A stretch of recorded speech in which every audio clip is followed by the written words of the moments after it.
नमस्कार मित्रों, आपका हार्दिक स्वागत है। श्रीमद् भगवद गीता एक दिव्य उपदेश जो स्वयं भगवान श्री कृष्ण के श्रीमुख से प्रकट हुआ। मित्रों, इस सृष्टि में अनेकों ग्रंथ, वेद और शास्त्र रचे गए, परंतु श्रीमद् भगवद गीता जैसा दिव्य और जीवंत ग्रंथ दूसरा कोई नहीं। यह केवल एक धार्मिक पुस्तक नहीं, बल्कि संपूर्ण मानवता के लिए जीवन जीने का मार्गदर्शन है। गीता वह दिव्य संवाद है जो अर्जुन और भगवान श्री कृष्ण के बीच कुरुक्षेत्र के युद्ध भूमि में हुआ था, जब मनुष्य का मन मोह, भ्रम और कर्तव्य के द्वंद्व में फंस जाता है। भगवान श्री कृष्ण ने गीता के माध्यम से संपूर्ण जगत को बताया कि धर्म क्या है, कर्म क्या है और मोक्ष का सच्चा मार्ग क्या है। यह ग्रंथ सिखाता है कि जीवन में चाहे कैसी भी परिस्थिति आए, यदि हम अपने कर्म को ईश्वर अर्पण भाव से करें और मन को स्थिर रखें, तो कोई भी कठिनाई हमें डिगा नहीं सकती। कहा गया है, जहां गीता है वहां श्री कृष्ण है, और जहां श्री कृष्ण है वहां स्वयं धर्म, विजय और समृद्धि है। अर्थात जिस घर में श्रीमद् भगवद गीता का पाठ होता है, वहां दिव्यता स्वतः उतर आती है, वहां शांति और लक्ष्मी का स्थायी निवास होता है। मित्रों, गीता के 700 श्लोकों में से प्रत्येक श्लोक जीवन का एक अनमोल सूत्र है, एक मार्गदर्शक प्रकाश है।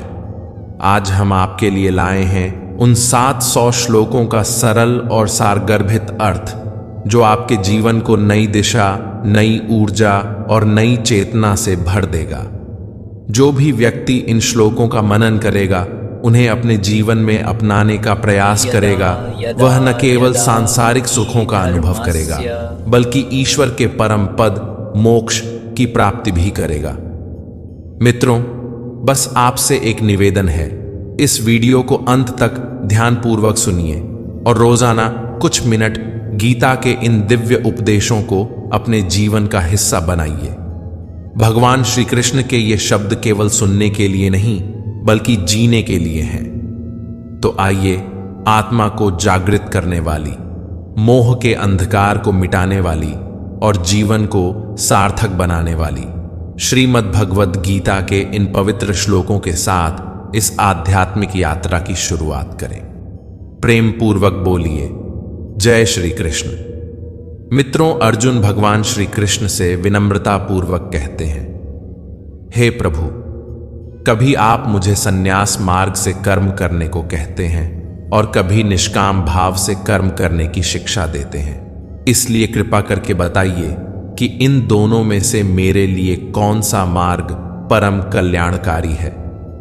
श्री भगवान मुस्कुराते हुए कहते हैं, हे अर्जुन, संन्यास मार्ग से किया गया कर्म और निष्काम कर्म दोनों ही मनुष्य को परम कल्याण की ओर ले जाते हैं, परंतु इन दोनों में निष्काम कर्म योग श्रेष्ठ है, क्योंकि जो व्यक्ति बिना आसक्ति के, बिना फल की इच्छा के अपने कर्तव्य कर्म करता है, वही सच्चा योगी कहलाता है।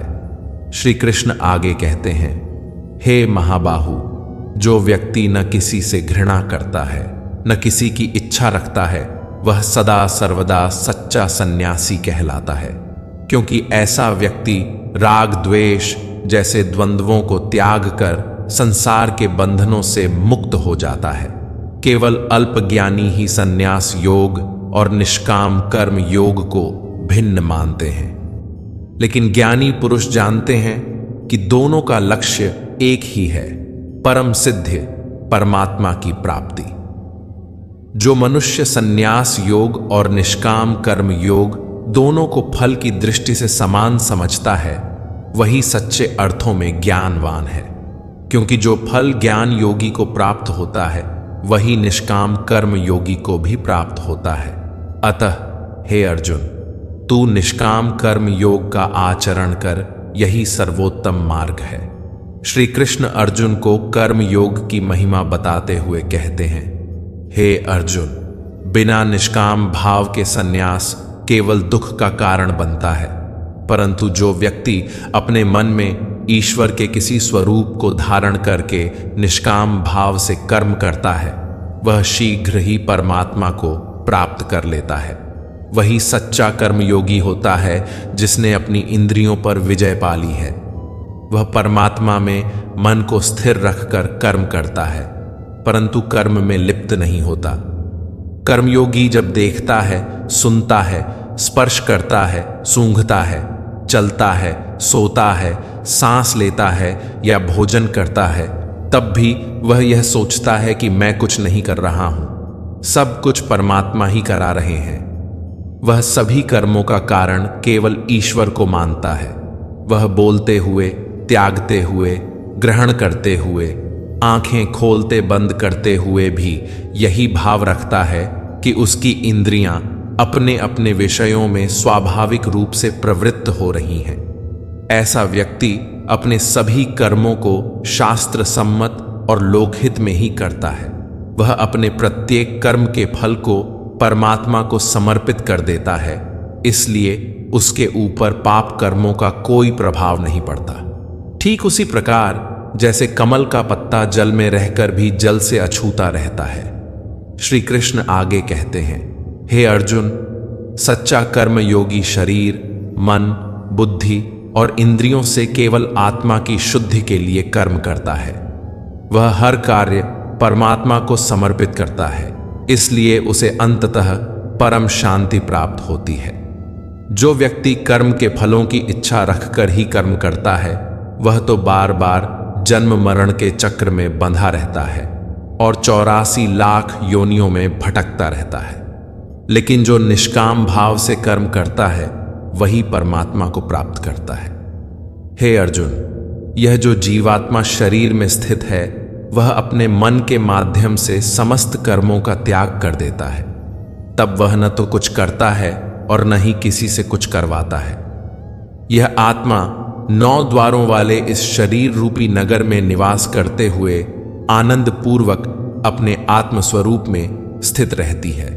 शरीर में स्थित यह आत्मा वास्तव में कर्मों की कर्ता नहीं होती, इसलिए न तो उससे कर्म उत्पन्न होते हैं और न ही कर्मों के फलों का उससे कोई संबंध रहता है।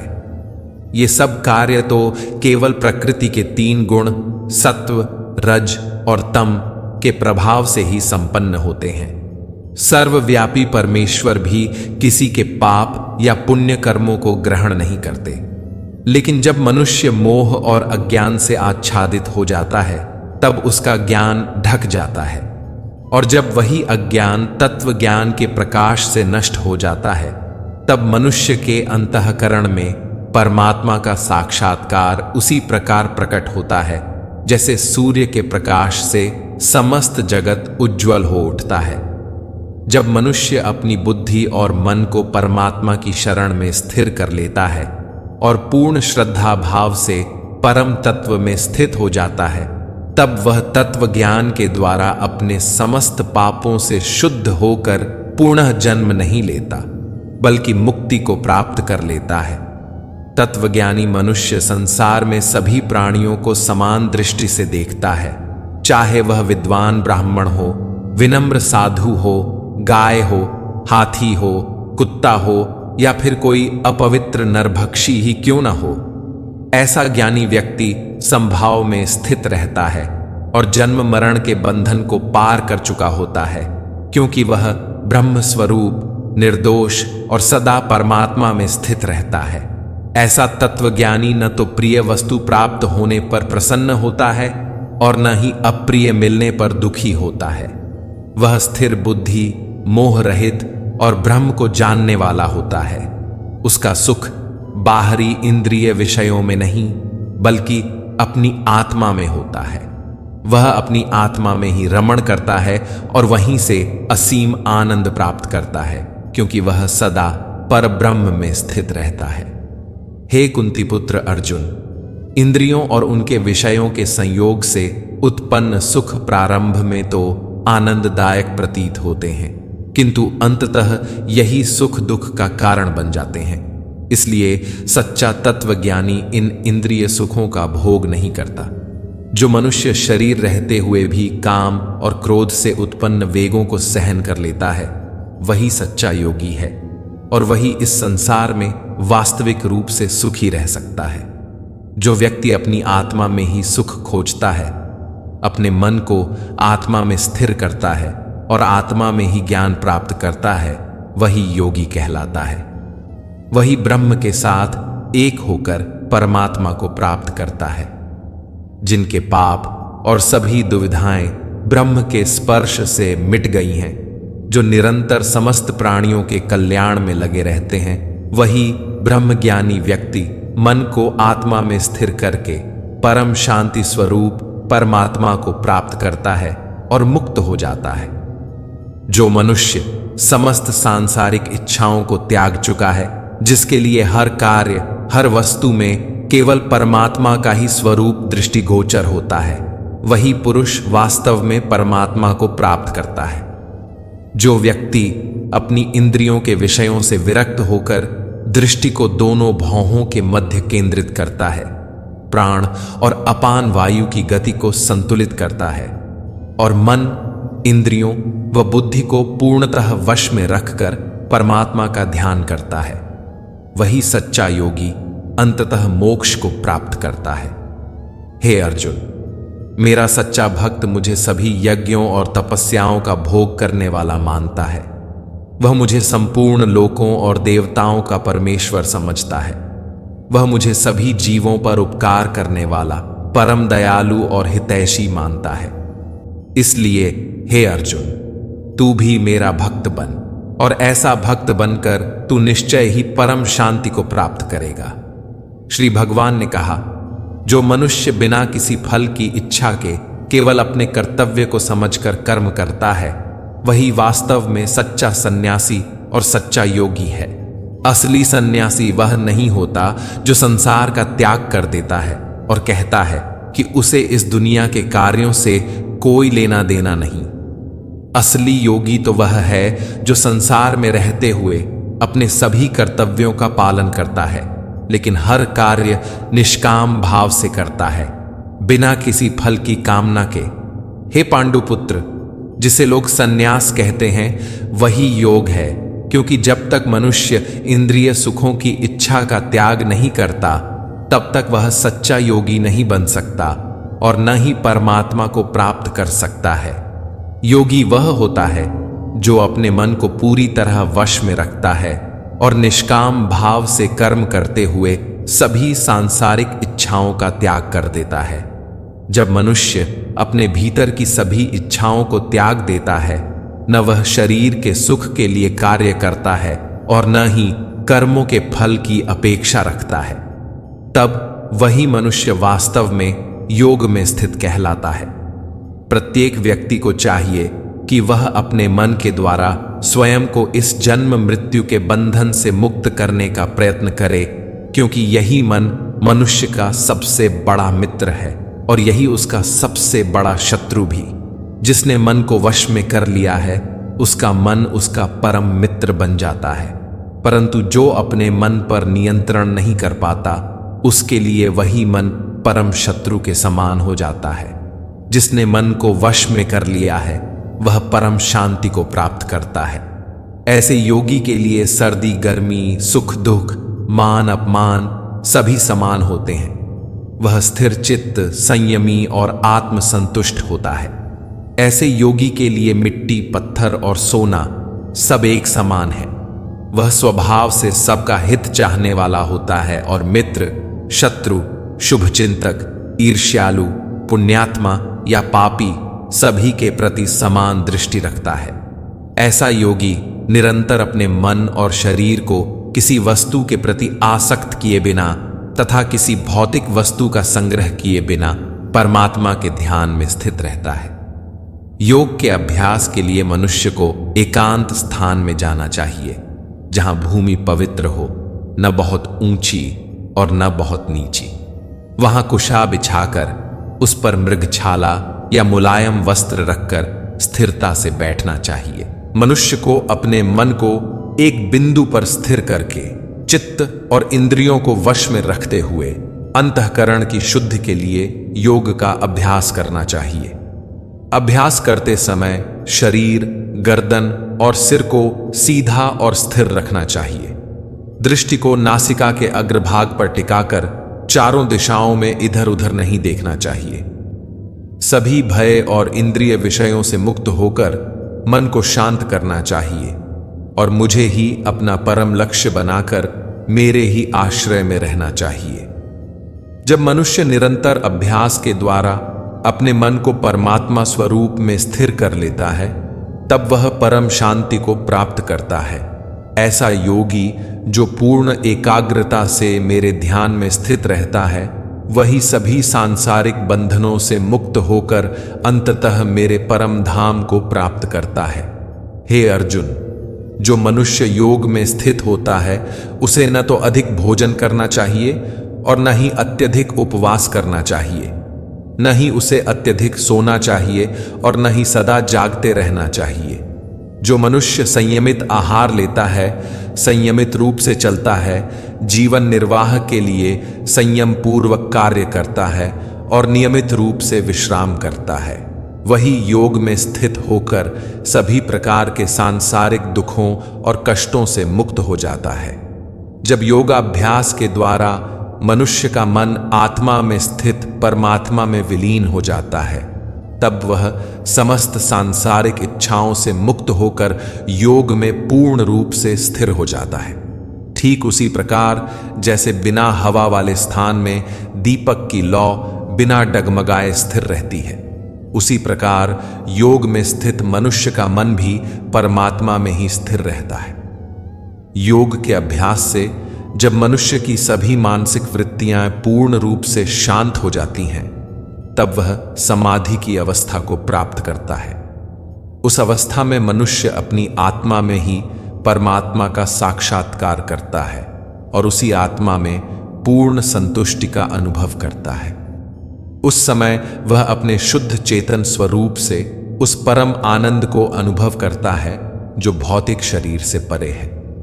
ऐसी अवस्था में स्थित योगी कभी विचलित नहीं होता, क्योंकि उसने परमात्मा को प्राप्त कर लिया है। उसे यह ज्ञात हो जाता है कि इस संसार में इससे बढ़कर कोई और सुख नहीं है। भारी से भारी दुख आने पर भी वह योगी कभी डगमगाता नहीं। हे अर्जुन, मनुष्य को चाहिए कि वह दृढ़ विश्वास और धैर्य के साथ योगाभ्यास करे और संसार के संसर्ग से उत्पन्न होने वाले दुखों से विचलित हुए बिना समाधि में स्थित होकर अपने कर्म करता रहे।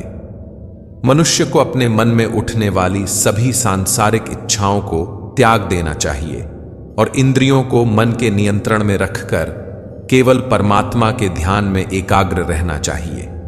स्वभाव से चंचल और स्थिर न रहने वाले इस मन को जब भी यह विषयों की ओर भटक जाए, उसे बार बार खींचकर आत्मा में स्थिर करना चाहिए।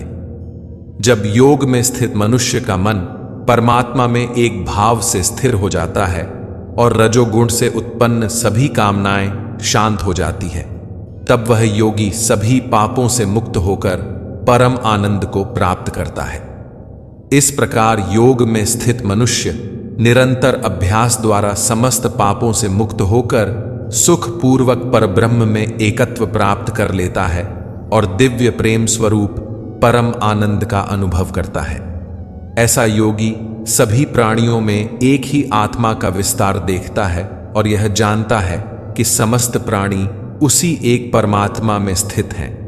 जो मनुष्य सभी प्राणियों में मुझ परमात्मा को देखता है और सभी प्राणियों को मुझ में देखता है, उसके लिए मैं कभी अदृश्य नहीं होता और वह भी मेरे लिए कभी अदृश्य नहीं होता।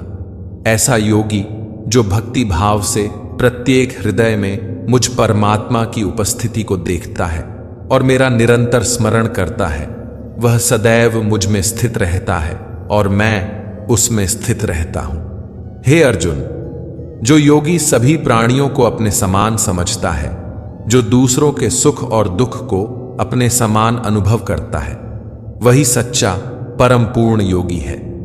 अर्जुन ने कहा, हे मधुसूदन, यह योग की विधि जिसके द्वारा समत्व भाव दृष्टि प्राप्त होती है, जिसका कि आपके द्वारा वर्णन किया गया है, मन की चंचलता के कारण मैं इस स्थिति में स्वयं को अधिक समय तक स्थिर नहीं देखता हूं। हे कृष्ण, क्योंकि यह मन निश्चय ही बड़ा चंचल है, बड़ा ही हट्ठी तथा बलवान है। मुझे इस मन को वश में करना वायु को वश में करने के समान अत्यंत कठिन लगता है। तब श्री भगवान ने कहा, हे कुंती पुत्र, इसमें कोई संशय नहीं है कि चंचल मन को वश में करना अत्यंत कठिन है, किंतु इसे सभी सांसारिक कामनाओं को त्याग कर और निरंतर अभ्यास द्वारा वश में किया जा सकता है। जो मनुष्य मन को वश में नहीं कर पाता है, ऐसे मनुष्य के लिए परमात्मा की प्राप्ति असंभव है। लेकिन हे अर्जुन, मन को वश में करने वाले प्रयत्नशील मनुष्य को परमात्मा की प्राप्ति आसानी से हो जाती है, ऐसा मेरा मानना है। अर्जुन ने पूछा, हे कृष्ण, प्रारंभ में श्रद्धा पूर्वक योग में स्थिर रहने वाला किंतु बाद में योग से विचलित मन वाला असफल मनुष्य परम सिद्धि को न प्राप्त करके किस लक्ष्य को प्राप्त करता है? हे प्रभु, परमात्मा की प्राप्ति के मार्ग से विचलित हुआ मनुष्य, जो कि ना तो सांसारिक भोग को ही भोग पाया और ना ही आपको प्राप्त कर सका, ऐसा मोह से ग्रसित मनुष्य क्या छिन्न भिन्न बादल की तरह दोनों ओर से नष्ट तो नहीं हो जाता है? हे श्री कृष्ण, मैं आपसे प्रार्थना करता हूं कि मेरे इस संशय को संपूर्ण रूप से दूर करें, क्योंकि हे प्रभु, आपके अतिरिक्त अन्य कोई भी इस संशय को दूर करने वाला मिलना संभव नहीं है।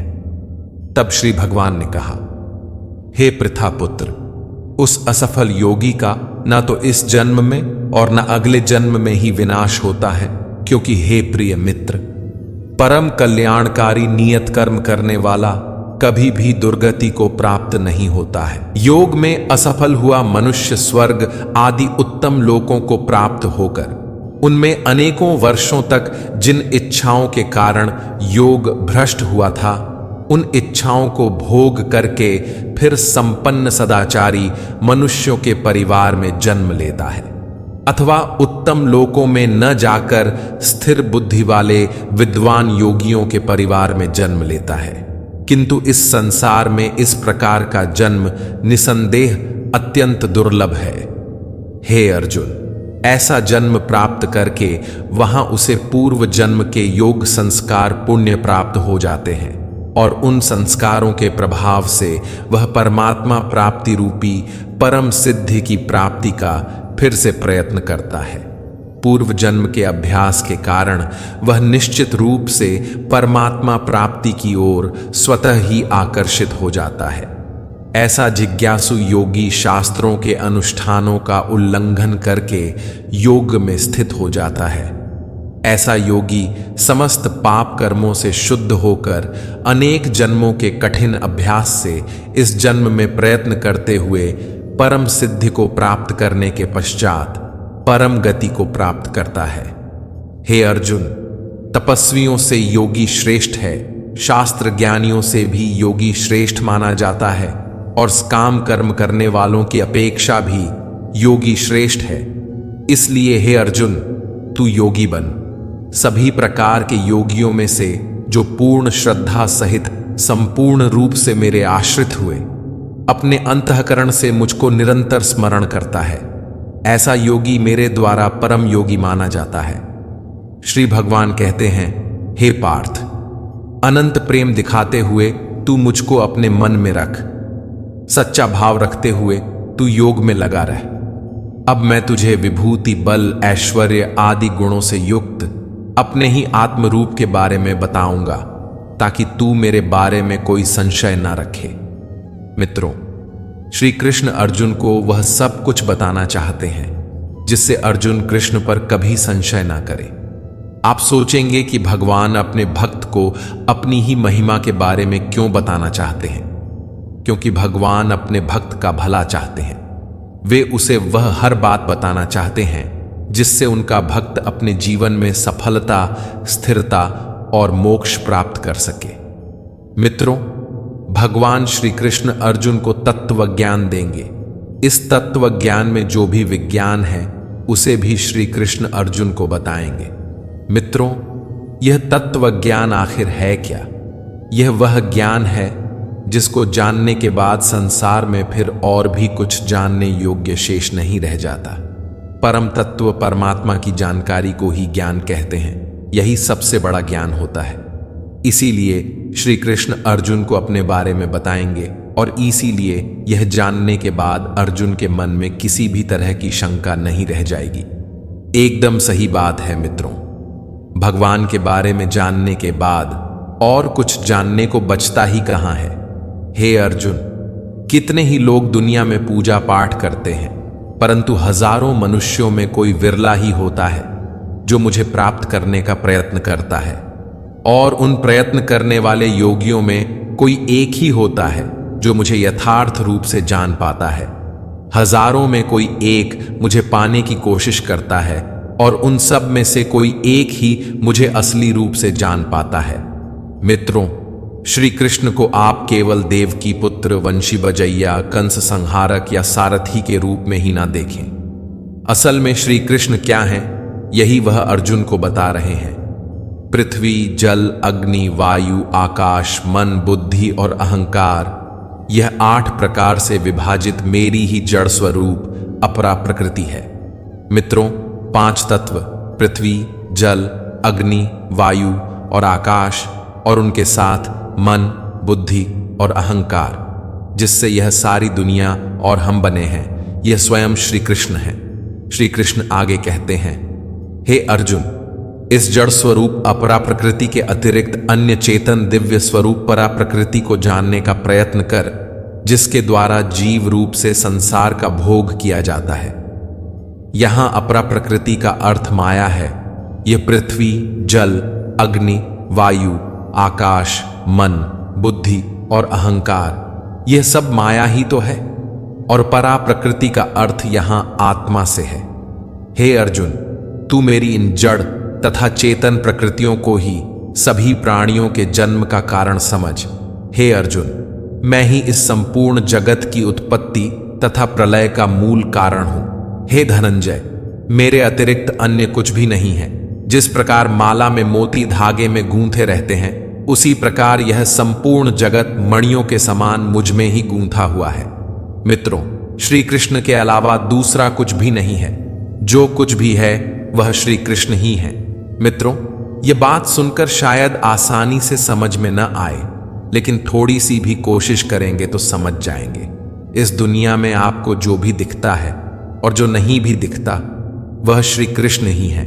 इसका सीधा सा मतलब है कि श्री कृष्ण के अलावा और कुछ भी नहीं। अब श्री कृष्ण अपने तत्व, अपने असली रूप और इस दुनिया के असली विज्ञान के बारे में बता रहे हैं। वे कहते हैं, हे कुंती पुत्र अर्जुन, मैं जल में रस हूं, अर्थात मैं ही जल का स्वाद हूं। मैं सूर्य तथा चंद्रमा का प्रकाश हूं। मैं समस्त वैदिक मंत्रों में ओमकार हूं। आकाश में ध्वनि हूं और पुरुषों में पुरुषत्व भी मैं ही हूं। मैं पृथ्वी में पवित्र गंध हूं, अग्नि में ऊष्मा हूं, समस्त प्राणियों में उनका जीवन हूं और तपस्वियों में तप भी मैं ही हूं। श्री कृष्ण अपने असली रूप की एक एक परत धीरे धीरे खोल रहे हैं। वे आगे कहते हैं, हे अर्जुन, तू सभी प्राणियों का सनातन बीज मुझको ही जान। जितने भी जीव तुम्हें दिखते हैं या जो आज से पहले थे और आज के बाद आएंगे, उन सब का सनातन बीज अर्थात उनकी उत्पत्ति का कारण श्री कृष्ण ही है। मैं बुद्धिमानों की बुद्धि हूं और तेजस्वी मनुष्यों का तेज हूं। मित्रों, जब आप अपनी बुद्धि से कोई सवाल हल करते हैं, कोई रास्ता खोजते हैं, तो वह बुद्धि श्री कृष्ण ही है। उसी तरह तेजस्वियों में जो तेज होता है, वह भी श्री कृष्ण ही है। हे पार्थ, मैं बलवानों का कामना रहित और आसक्ति रहित बल हूं और सब प्राणियों में धर्मानुसार विषय जीवन हूं। प्रकृति के 3 गुण, सत्व गुण, रजोगुण और तमोगुण से उत्पन्न होने वाले भाव, उन सब को तू मुझसे उत्पन्न होने वाला समझ। परंतु हे अर्जुन, प्रकृति के गुण मेरे अधीन रहते हैं, मैं उनके अधीन नहीं हूं। मित्रों, जो कोई भी काम होता है वह या तो सात्विक, राजसिक या तामसिक होता है। इन्हीं तीनों प्रकृतियों से इन्हीं तीनों गुणों से ही यह सारी दुनिया मोहित होती है, लेकिन जो इन तीन गुणों से परे है वह है श्री कृष्ण। इस श्री कृष्ण को कोई नहीं जानता। जब तक हमारे अंदर या हमारे कर्मों में सात्विक, राजसिक और तामसिक जैसे गुणों का अंश भर भी मौजूद रहेगा, तब तक हम श्री कृष्ण के असली स्वरूप को पहचान नहीं पाएंगे। जहां ये तीन गुण समाप्त होते हैं, वहीं से श्री कृष्ण शुरू होते हैं। प्रकृति के इन्हीं तीनों गुणों की वजह से हम में आसक्ति और कामना उत्पन्न होती है। इसलिए श्री कृष्ण कहते हैं, इसी आसक्ति और कामना की वजह से संसार के सभी जीव मोहग्रस्त रहते हैं। इस कारण वे मुझ परम अविनाशी को नहीं जान पाते हैं। सात्विक, राजसिक और तामसिक, इन तीनों गुणों में ही सारी दुनिया फंसी हुई है।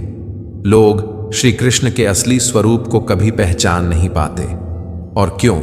क्योंकि यही तीनों गुण मिलकर माया बनाते हैं, और माया से कौन बच पाया है? इसलिए श्री कृष्ण कहते हैं, हे अर्जुन, इन तीनों दिव्य गुणों से युक्त मेरी माया को पार कर पाना असंभव है। परंतु जो मनुष्य मेरे शरणागत हो जाते हैं, वे मेरी इस माया को आसानी से पार कर जाते हैं। भगवान श्री कृष्ण अर्जुन से कहते हैं, माया से घिरे हुए, जिनका ज्ञान हर लिया गया है, ऐसे दुष्ट और अधर्मी स्वभाव वाले मूर्ख लोग मेरी शरण ग्रहण नहीं करते। हे भरत श्रेष्ठ अर्जुन, उत्तम कर्म करने वाले 4 प्रकार के भक्त मेरा स्मरण करते हैं। पहला, आर्त, जो अपने दुखों को दूर करने के लिए भगवान को याद करता है। दूसरा, अर्थार्थी, जो धन संपत्ति की कामना से भगवान की शरण में आता है। तीसरा, जिज्ञासु, जो भगवान को जानने की इच्छा रखता है। और चौथा, ज्ञानी, जो ज्ञान के साथ भगवान को भजता है। मित्रों, यदि आप भी श्री कृष्ण के भक्त हैं, तो एक बार स्वयं में झांक कर देखिए कि आप किस श्रेणी के भक्त हैं।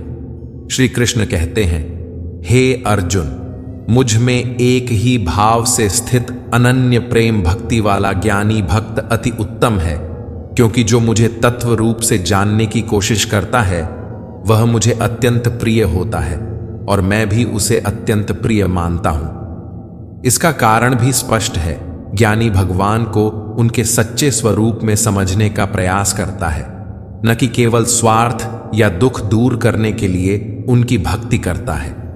श्री कृष्ण आगे कहते हैं, यद्यपि यह चारों प्रकार के भक्त उदार हृदय वाले हैं, परंतु ज्ञानी भक्त तो साक्षात मेरा ही स्वरूप होता है। ऐसा भक्त मन और बुद्धि दोनों से भगवान को अपने भीतर बसा लेता है। वह भगवान को किसी लालच से नहीं भजता, बल्कि उनके तत्व को जानने की गहरी भावना से भक्ति करता है। अब प्रश्न यह उठता है कि क्या श्री कृष्ण का तत्व ज्ञान एक ही जन्म में प्राप्त हो जाता है? इसका उत्तर है नहीं। कई जन्मों की साधना के बाद ही यह ज्ञान प्राप्त होता है, और जिस मनुष्य को यह ज्ञान मिल जाता है, उसे श्री कृष्ण महात्मा कहते हैं, जो अत्यंत दुर्लभ होता है। यदि कोई इस जन्म में उन्हें समझने की कोशिश करता है और सफल नहीं होता, तो उसकी साधना अगले जन्म में भी जारी रहती है। जो निरंतर प्रयास करता है, वही अंततः श्री कृष्ण के स्वरूप को समझ पाता है। श्री कृष्ण कहते हैं, जिन मनुष्यों का ज्ञान सांसारिक कामनाओं से नष्ट हो गया है, वे अपने संस्कारों के अनुसार अन्य देवी देवताओं की शरण में जाते हैं। जो भक्त जिस देवता की श्रद्धा से पूजा करना चाहता है, श्री कृष्ण उसकी श्रद्धा उसी देवता के प्रति स्थिर कर देते हैं। ऐसे भक्त अपनी इच्छाओं को पूर्ण करने के लिए उन देवताओं की आराधना करते हैं, और उनकी कामनाएं भी पूर्ण होती हैं। परंतु वास्तव में सभी इच्छाएं श्री कृष्ण की ही इच्छा से पूरी होती हैं। जो लोग श्री कृष्ण को छोड़कर अन्य देवताओं की पूजा करते हैं, उनके लिए भी भगवान का दरवाजा बंद नहीं है। वे उनका स्वागत करते हैं, लेकिन साथ ही चेतावनी भी देते हैं। देवताओं को पूजने वाले देवताओं को ही प्राप्त होते हैं, परंतु मेरे भक्त अंत में मेरे परम धाम को प्राप्त होते हैं। मित्रों, आप किसकी भक्ति करते हैं? यह निर्णय आपका है और उसका फल भी उसी के अनुसार मिलेगा। श्री कृष्ण स्पष्ट कहते हैं, जो मुझे छोड़कर अन्य देवी देवताओं की पूजा करते हैं, उन्हें जो फल मिलता है वह क्षणिक होता है और उसका प्रभाव समाप्त हो जाता है। लेकिन जो मेरा भक्त होता है वह सदा के लिए मुझे ही प्राप्त करता है। श्री कृष्ण योगेश्वर हैं। महाभारत के समय उन्होंने शरीर धारण कर मानव रूप में योगी का जीवन जिया, परंतु वे केवल एक मनुष्य नहीं थे। बुद्धिहीन लोग उन्हें मात्र मनुष्य मानते हैं, लेकिन ज्ञानी उनके अप्रकट अविनाशी स्वरूप को समझने का प्रयास करते हैं। इसलिए मित्रों, श्री कृष्ण को केवल मनुष्य समझने की भूल मत कीजिए। सत्य किसी के मानने या न मानने से नहीं बदलता, और सत्य यह है कि श्री कृष्ण का दिव्य स्वरूप इस जगत के कण कण में विद्यमान है। हर जीव में उनका अंश है। श्री कृष्ण कहते हैं, बुद्धिहीन मनुष्य मुझे अप्रकट परमात्मा न समझकर मनुष्य की तरह जन्म लेने वाला और मरने वाला समझते हैं, इसलिए वे मेरे अविनाशी स्वरूप के सर्वोच्च प्रभाव को नहीं समझ पाते। यही कारण है कि केवल ज्ञान और भक्ति के द्वारा ही उनके सच्चे स्वरूप को जाना जा सकता है। जो ऐसा करता है वही सच्चा ज्ञानी और सच्चा भक्त होता है। हे अर्जुन, मैं सभी के लिए प्रकट नहीं हूं, क्योंकि मैं अपनी योग माया द्वारा आच्छादित रहता हूं। इसलिए यह मूर्ख मनुष्य मुझ अविनाशी परमात्मा को नहीं समझ पाते हैं। हे अर्जुन, मैं भूत, वर्तमान और भविष्य तीनों कालों के सभी प्राणियों को जानता हूं, किंतु वास्तव में मुझे कोई नहीं जानता। मित्रों, अब यह प्रश्न उठता है, ऐसी क्या वजह है कि कोई भी मनुष्य श्री कृष्ण के असली स्वरूप को जान नहीं पाता? इसका कारण यह है कि हम सभी में इच्छा और द्वेष से उत्पन्न मोह मौजूद है। यही मोह हमें अज्ञानता में बांध देता है। इसलिए सबसे पहले हमें इच्छा और द्वेष रूपी इस मोह को समाप्त करना होगा, तभी हम श्री कृष्ण के वास्तविक स्वरूप को जान पाएंगे। श्री कृष्ण कहते हैं, निष्काम भाव से श्रेष्ठ कर्म करते हुए जिन पुरुषों का पाप नष्ट हो गया है, वे इच्छा और द्वेष से उत्पन्न द्वंद्वों से मुक्त होकर मुझको सर्वथा भजते हैं। अर्थात जो व्यक्ति निष्काम कर्म करता है उसका पाप धीरे धीरे नष्ट हो जाता है, जिससे मन की अशुद्धियां मिटती हैं। जब मन से इच्छा और द्वेष जैसे भाव समाप्त होने लगते हैं, तब हृदय में श्री कृष्ण का भाव उत्पन्न होता है, और वही भाव हमें श्री कृष्ण के अत्यंत निकट ले जाता है। जो मनुष्य मेरी शरण में आकर वृद्धावस्था और मृत्यु से मुक्ति पाने की इच्छा करते हैं, वे उस ब्रह्म परमात्मा और उसके सभी कर्मों को पूर्ण रूप से जानते हैं। जो मनुष्य मुझे अधिभूत अर्थात संपूर्ण जगत का कर्ता, अधिदैव अर्थात संपूर्ण देवताओं का नियंत्रक तथा अधियज्ञ अर्थात सभी यज्ञों के फलों का भोगता समझता है, और जिसका मन निरंतर मुझ में स्थित रहता है, वह मनुष्य मृत्यु के समय भी मुझे जानता है और मेरे परम धाम को प्राप्त होता है। तब अर्जुन प्रश्न करते हैं, हे पुरुषोत्तम, यह ब्रह्म क्या है? अध्यात्म क्या है? कर्म क्या है? अधिभूत किसे कहते हैं और अधिदैव कौन कहलाते हैं? अपने प्रश्नों की श्रृंखला को आगे बढ़ाते हुए अर्जुन पूछते हैं, हे मधुसूदन, अधियज्ञ कौन है और वह इस शरीर में किस प्रकार स्थित रहता है? और शरीर के अंत समय में योग युक्त मनुष्य आपको किस प्रकार जान पाते हैं? मित्रों, अर्जुन यह जानना चाहते हैं कि जो पुरुष अपने मन और चित्त को संयम में ले आते हैं, वह मृत्यु के समय श्री कृष्ण को कैसे जान पाते हैं? ऐसा क्या होता है अंतिम क्षण में कि उन्हें कृष्ण का साक्षात्कार हो जाता है? श्री कृष्ण उत्तर देते हैं, हे अर्जुन, जो पुरुष अपने मन को संयम में लाकर निष्काम कर्म करता है, वह एक दिन मुझे अवश्य प्राप्त करता है। लेकिन अर्जुन का प्रश्न था, वह कैसे होता है? तब श्री कृष्ण विस्तार से बताते हैं, हे अर्जुन, जो अविनाशी है वही ब्रह्म है। मित्रों, अब सोचिए, अविनाशी कौन है? ऐसा क्या है जिसका कभी नाश नहीं होता? श्री कृष्ण कहते हैं, हे अर्जुन, आत्मा का कभी नाश नहीं होता। आत्मा ही अविनाशी है, अर्थात आत्मा ही ब्रह्म है। इसके बाद श्री कृष्ण अध्यात्म की परिभाषा देते हैं। अपनी आत्मा के स्वरूप को जानना ही अध्यात्म है। फिर वे बताते हैं कि कर्म क्या है। जीवों के वे भाव जो अच्छे या बुरे विचार उत्पन्न करते हैं, उनका लोप हो जाना ही कर्म कहलाता है। अर्जुन के अन्य प्रश्नों का उत्तर देते हुए श्री कृष्ण कहते हैं, जो सारे पदार्थ नष्ट हो जाते हैं उन्हें अधिभूत कहा जाता है, अर्थात यह समस्त जगत अधिभूत है। जो अक्षर है, जिसका कभी नाश नहीं होता, वह अधिदैव है। और हे शरीरधारी अर्जुन, इस शरीर में मैं स्वयं वासुदेव ही अंतर्यामी रूप से अधियज्ञ हूं। मित्रों, इसका अर्थ यह है कि हमारे भीतर जो महापुरुष छिपा बैठा है, जिसे हम अज्ञानवश पहचान नहीं पाते, वही श्री कृष्ण हैं। वे ही सभी यज्ञों के भोगता और साक्षी हैं। अर्जुन ने यह भी पूछा था, अंत समय में जो आपको याद करते हैं, उन्हें आप कैसे प्राप्त होते हैं?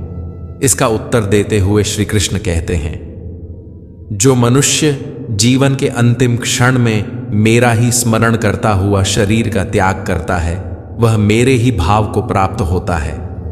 इसमें तनिक भी संदेह नहीं है। मित्रों, मनुष्य जीवन भर जो भी कर्म करता है, अच्छा या बुरा, वह सब संचित होता रहता है। यह संचित कर्म ही हमारे अगले जन्मों की दिशा और रूपरेखा तय करते हैं। श्री कृष्ण कहते हैं, हे कुंती पुत्र, मनुष्य अंत समय में जिस भाव का स्मरण करता हुआ शरीर त्याग करता है, वह उसी भाव को प्राप्त होता है, क्योंकि वह सदा उसी भाव से भावित रहता है। अर्थात मरते समय का अंतिम भाव ही अगले जन्म का प्रारंभिक संस्कार बन जाता है। यदि मृत्यु के क्षण में मन में श्री कृष्ण का भाव हो, तो वह मनुष्य निश्चित रूप से श्री कृष्ण को ही प्राप्त होता है। इसलिए भगवान श्री कृष्ण अर्जुन से कहते हैं, हे अर्जुन, तू हर समय मेरा ही स्मरण कर और युद्ध भी कर। अपने मन और बुद्धि से मुझ में शरण लेकर जब तू अपना कर्म करेगा, तब तू निश्चित रूप से मुझको ही प्राप्त होगा। हे प्रथापुत्र, जो मनुष्य बिना विचलित हुए अपनी चेतना अर्थात आत्मा से योग में स्थित होने का अभ्यास करता है, वह निरंतर चिंतन करता हुआ उस दिव्य परमात्मा को ही प्राप्त होता है। भगवान श्री कृष्ण कहते हैं कि परमात्मा का वह स्वरूप जो सभी को जानने वाला है, पुरातन है, जगत का नियंता है, सूक्ष्म से भी अति सूक्ष्म है, सभी का पालन करता है, जो सूर्य के समान प्रकाशमान है और अंधकार से परे स्थित है। ऐसे परमात्मा के स्वरूप का मनुष्य को स्मरण करना चाहिए। यहां भगवान के उस परमात्मा के गुणों का वर्णन भी श्री कृष्ण कर रहे हैं और यह भी बता रहे हैं कि योगी कैसे कर्म करते करते उस परमात्मा को याद करता है। श्री कृष्ण कहते हैं कि जो मनुष्य मृत्यु के समय अचल मन से भक्ति में लगा हुआ रहता है और योग शक्ति के द्वारा प्राण को दोनों भुजाओं के मध्य में पूर्ण रूप से स्थापित कर लेता है, वह निश्चित रूप से परमात्मा के उस परम धाम को ही प्राप्त होता है। मित्रों, यहाँ श्री कृष्ण बता रहे हैं कि कैसे अंतकाल के समय आप उस परमात्मा को याद कर उसी को प्राप्त हो सकते हैं। श्री कृष्ण कहते हैं, हे अर्जुन, संन्यास योग और भक्ति योग से परमात्मा की प्राप्ति कैसे की जाती है, अब मैं तुम्हें उस उपाय के बारे में बताता हूं। वे कहते हैं कि वेदों के ज्ञानी जन, जिन परमपिता परमेश्वर को अविनाशी कहते हैं, और बड़े बड़े मुनि सन्यासी जिनमें प्रवेश पाते हैं, उस परम पद को पाने की इच्छा से जो मनुष्य ब्रह्मचर्य व्रत का पालन करते हैं, उस विधि को मैं तुझे संक्षेप में बतलाता हूं। मित्रों, श्री कृष्ण अब उस प्रक्रिया के बारे में बता रहे हैं। उस विधि के अनुसार आखिरी समय में भगवान से मिलने के लिए शरीर के सभी द्वारों को वश में करना और मन को हृदय के अंदर में स्थिर करना आवश्यक है। ऐसा करने के बाद उस संयमित मन द्वारा प्राण को मस्तक के बीच में स्थापित करना है। भगवान से जुड़ी योग धारणा में स्थित होकर जो पुरुष ओम अक्षर रूप ब्रह्म को उच्चारण करता है और मुझ निर्गुण यानी बिना गुण वाले ब्रह्म का चिंतन करता हुआ शरीर का त्याग करता है, श्री कृष्ण कहते हैं कि वह पुरुष परम गति को प्राप्त होता है, अर्थात वह मनुष्य मेरे परम धाम को प्राप्त करता है।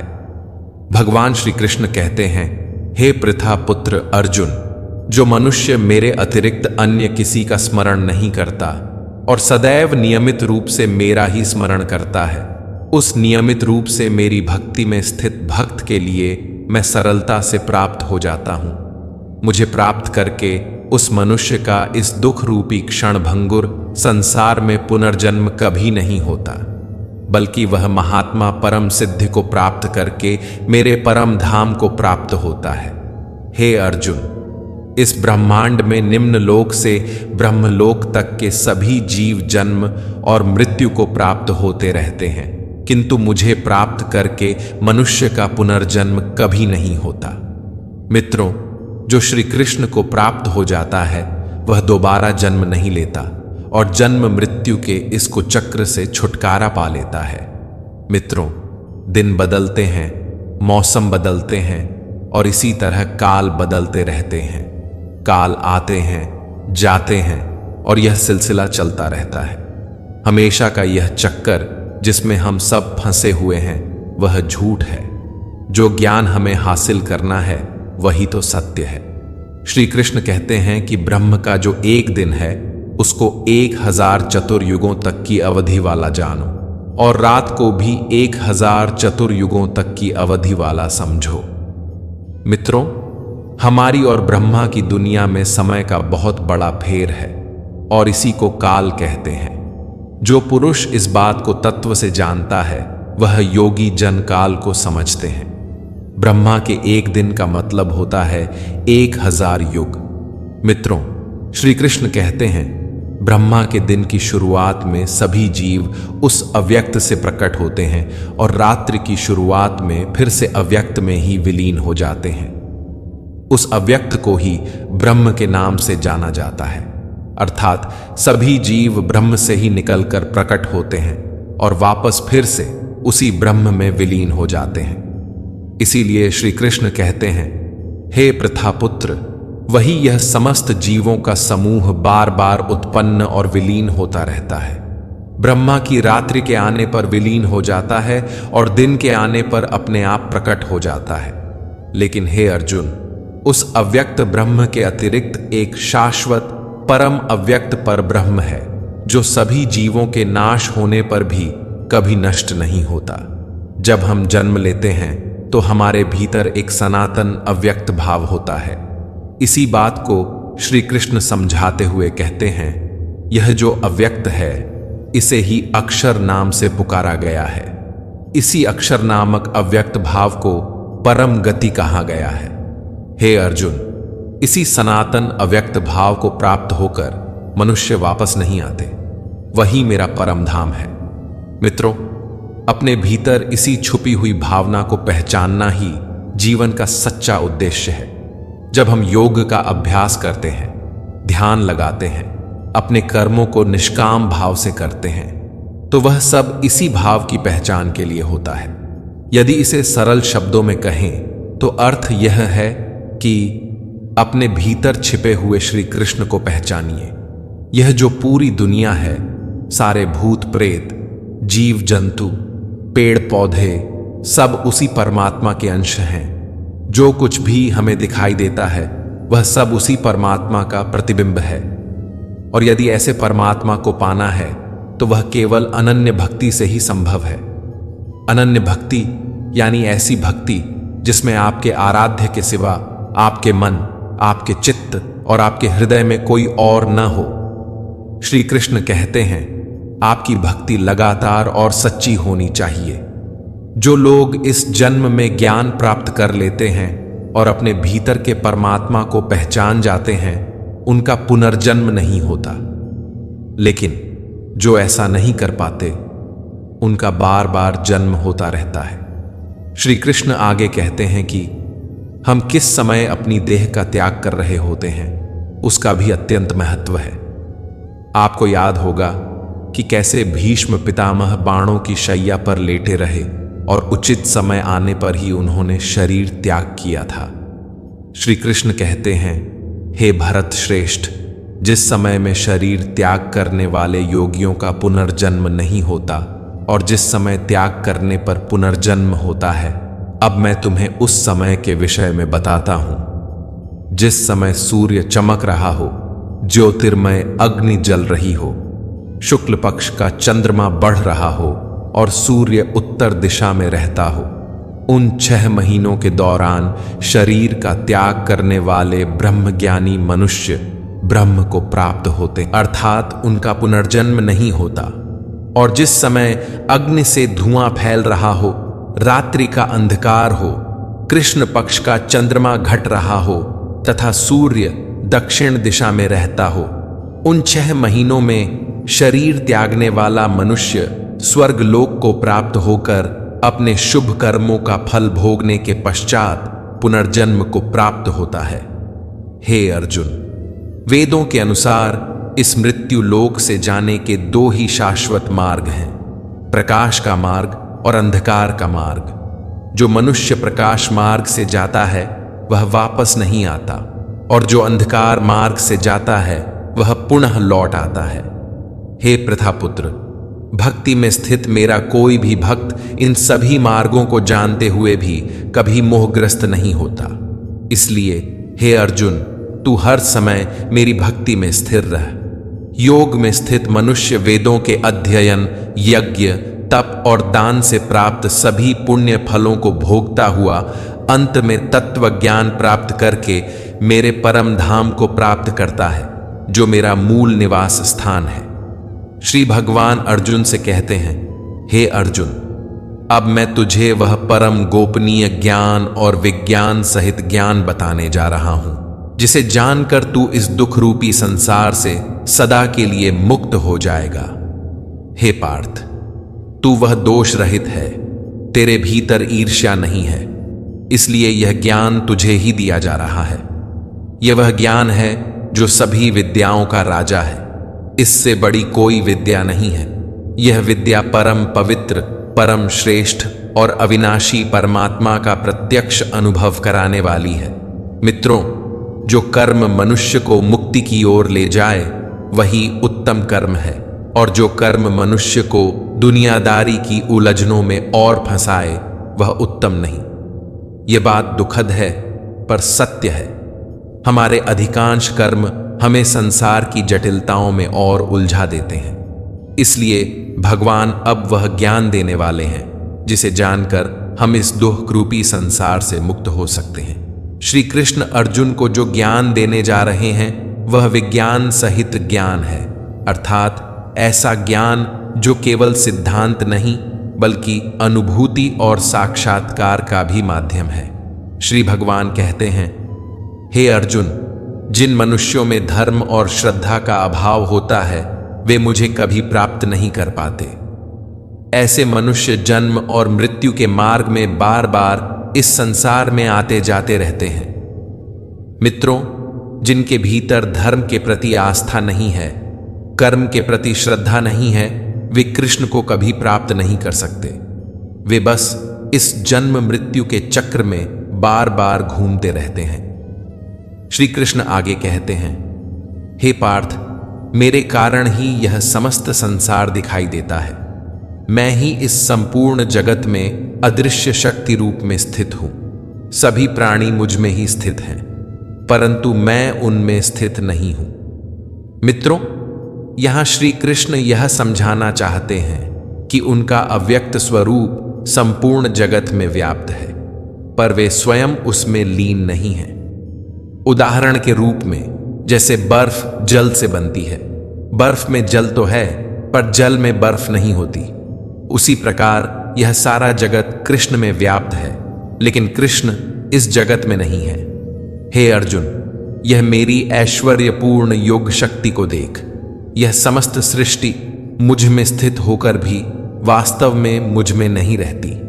फिर भी मैं ही सभी प्राणियों का पालन पोषण करने वाला हूं और सभी में शक्ति रूप में स्थित हूं, परंतु मेरा आत्म स्वरूप किसी भी प्राणी में लिप्त नहीं होता, क्योंकि मैं ही सृष्टि का मूल कारण हूं। जिस प्रकार चारों दिशाओं में बहने वाली वायु सदा आकाश में स्थित रहती है, उसी प्रकार सभी प्राणी भी मुझ में स्थित रहते हैं। मित्रों, यहां श्री कृष्ण यह कहना चाहते हैं कि जिस प्रकार वायु आकाश से उत्पन्न होने के बाद भी उसे मलिन नहीं कर पाती, उसी प्रकार सारे प्राणी कृष्ण में व्याप्त होने के बाद भी कृष्ण को मलिन नहीं कर सकते।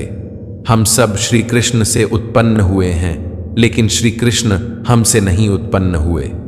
हम सब उनके संकल्प से जन्मे हैं, इसलिए उन्हीं में स्थित हैं, पर वे हम में नहीं हैं। यही योग का प्रभाव है। मित्रों, यह सब श्री कृष्ण की योग शक्ति का कमाल है। जैसे वायु बिना किसी सहारे के आकाश में स्थित रहती है, वैसे ही हम सब भी श्री कृष्ण में स्थित हैं। हे कुंती पुत्र, कल्प के अंत में सभी प्राणी मेरी प्रकृति में प्रवेश करके विलीन हो जाते हैं और अगले कल्प के आरंभ में मैं अपनी इच्छा शक्ति से उन्हें पुनः उत्पन्न करता हूं। उनकी रचना के बाद ही एक नया कल्प प्रारंभ होता है। मित्रों, भगवान श्री कृष्ण अचेत में चेतना भरते हैं और तभी यह सृष्टि आरंभ होती है। कल्प की समाप्ति पर जो जहां से आया था वह वहीं लौट जाता है। जैसा कि श्री कृष्ण ने स्वयं कहा है, अपने कर्मों से कोई बच नहीं सकता। जिस प्रकार मनुष्य कर्म किए बिना नहीं रह सकता, उसी प्रकार सृष्टि का सृजन और संहार करना ही श्री कृष्ण का कर्म है। श्री कृष्ण कहते हैं, हे अर्जुन, 84 लाख योनियों में सभी प्राणी मेरी इच्छा से बार बार उत्पन्न और विलीन होते रहते हैं। ये सब मेरी प्रकृति के अधीन हैं। हे धनंजय, ये सभी कर्म मुझे बांध नहीं पाते, क्योंकि मैं उन सभी कार्यों में फल की इच्छा से रहित उदासीन भाव से स्थित रहता हूं। मित्रों, भगवान स्वयं भी निष्काम भाव से कर्म करते हैं, तभी तो श्री कृष्ण हमें भी ऐसा ही कर्म करने का उपदेश देते हैं। हे कुंती पुत्र, मेरी अधीनता में मेरी अपरा शक्ति सभी चर तथा अचर जीवों को उत्पन्न और विनष्ट करती रहती है। इसी कारण से यह संसार परिवर्तनशील है। मित्रों, ज्ञान की तो सीमा होती है, लेकिन अज्ञान की नहीं। ऐसे अनगिनत अज्ञानी हैं जो श्री कृष्ण को नहीं मानते और उन्हें नहीं समझते। यहां श्री कृष्ण से मतलब केवल अर्जुन के सारथी या देवकी नंदन से नहीं है, बल्कि उस परमात्मा से है जिसमें यह संपूर्ण सृष्टि व्याप्त है। जो अज्ञानी उस परमात्मा को नहीं जानते, उनके विषय में श्री कृष्ण कहते हैं कि मूर्ख मनुष्य मुझे अपने समान जन्म मृत्यु को प्राप्त होने वाला समझते हैं, इसलिए वे मेरे उस स्वभाव को नहीं जान पाते जो सभी जीवात्माओं का परमेश्वर है। ऐसे मनुष्य कभी न पूर्ण होने वाली आशाओं में, कभी न सफल होने वाले कर्मों में और कभी न प्राप्त होने वाले ज्ञान में मोहग्रस्त होकर मेरी मोहने वाली भौतिक प्रकृति की ओर आकर्षित होते रहते हैं। ऐसे मनुष्य निश्चित रूप से राक्षसी प्रवृत्ति और आसुरी स्वभाव धारण किए रहते हैं। हे पृथापुत्र, जो मोह से मुक्त हो जाते हैं, वे महापुरुष दैवी स्वभाव को धारण करके मेरी शरण ग्रहण करते हैं।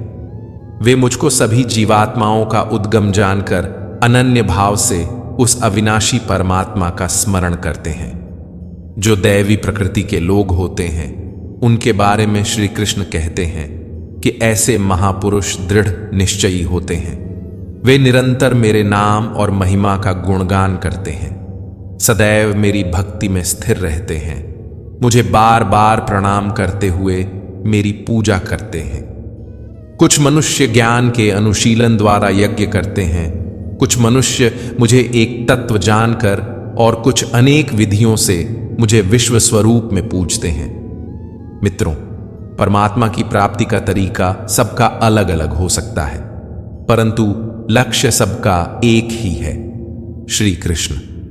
श्री कृष्ण अपने विषय में कहते हैं कि हे अर्जुन, मैं ही वैदिक कर्म कांड का करता हूं, मैं ही यज्ञ हूं, मैं ही पितरों को दिया जाने वाला तर्पण हूं, मैं ही जड़ी बूटी रूप में औषधि हूं, मैं ही मंत्र हूं, मैं ही घृत हूं, मैं ही अग्नि हूं और मैं ही हवन में दी जाने वाली आहुति हूं। इस संपूर्ण ब्रह्मांड का पालन करने वाला पिता मैं ही हूं, मैं ही उत्पन्न करने वाली माता हूं, मैं ही मूल स्रोत दाता हूं, मैं ही इसे धारण करने वाला हूं, मैं ही पवित्र करने वाला ओंकार शब्द हूं, मैं ही ऋग्वेद, सामवेद और यजुर्वेद हूं, मैं ही सभी को प्राप्त होने वाला परम लक्ष्य हूं, मैं ही सभी का भरण पोषण करने वाला हूं, मैं ही सभी का स्वामी हूं, मैं ही सभी के अच्छे बुरे कर्मों को देखने वाला हूं, मैं ही सभी का परम धाम हूं, शरणस्थली हूं,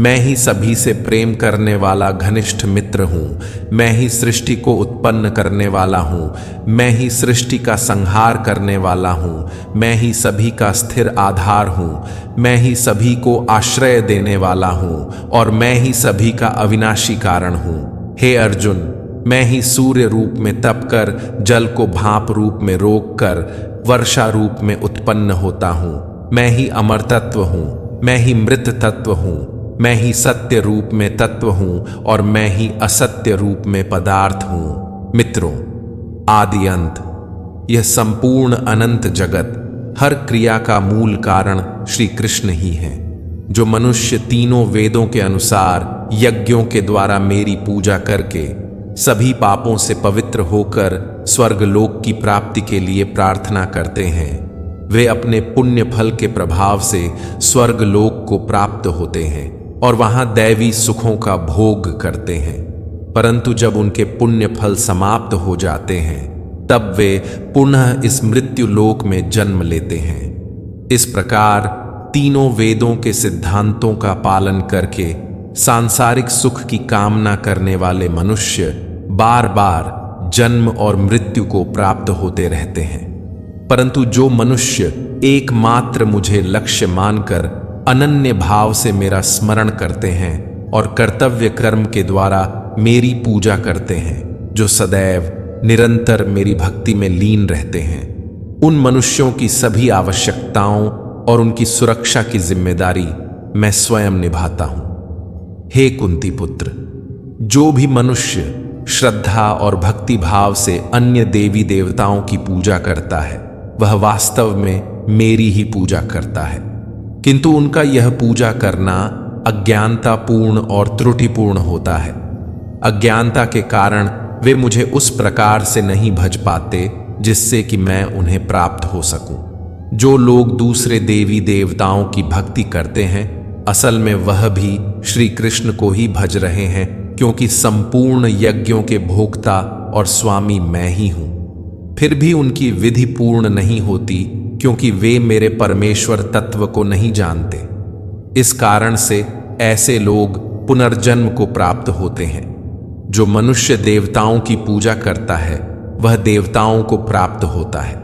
जो अपने पूर्वजों की पूजा करता है, वह पूर्वजों को प्राप्त होता है। जो भूतों की पूजा करता है, वह उनके कुल को प्राप्त होता है। परंतु जो मनुष्य मेरी भक्ति करता है, वह मुझे ही प्राप्त होता है। इसीलिए हे अर्जुन, मेरे भक्तों का पुनर्जन्म नहीं होता। यह बहुत बड़ी बात है। मेरे भक्त आवागमन के चक्र से बच जाते हैं, उनका पतन नहीं होता और वे कभी गिरते नहीं, क्योंकि उन्हें गिरने से बचाने के लिए मैं स्वयं उपस्थित रहता हूं। जो कोई भक्त मेरे लिए प्रेम पूर्वक पत्र, पुष्प, फल, जल आदि अर्पित करता है, मैं उस निष्काम भक्ति भाव से अर्पित किए गए अर्पण को प्रेम पूर्वक स्वीकार करता हूं।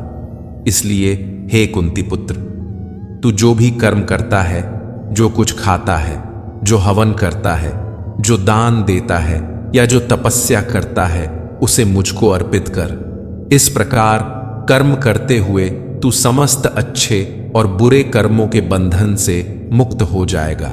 मन से सभी सांसारिक कर्मों को त्याग कर जब तू मन को परमात्मा में स्थिर करेगा, तो अंत समय में तू मुझे ही प्राप्त। मैं सभी प्राणियों में समान रूप से स्थित हूं।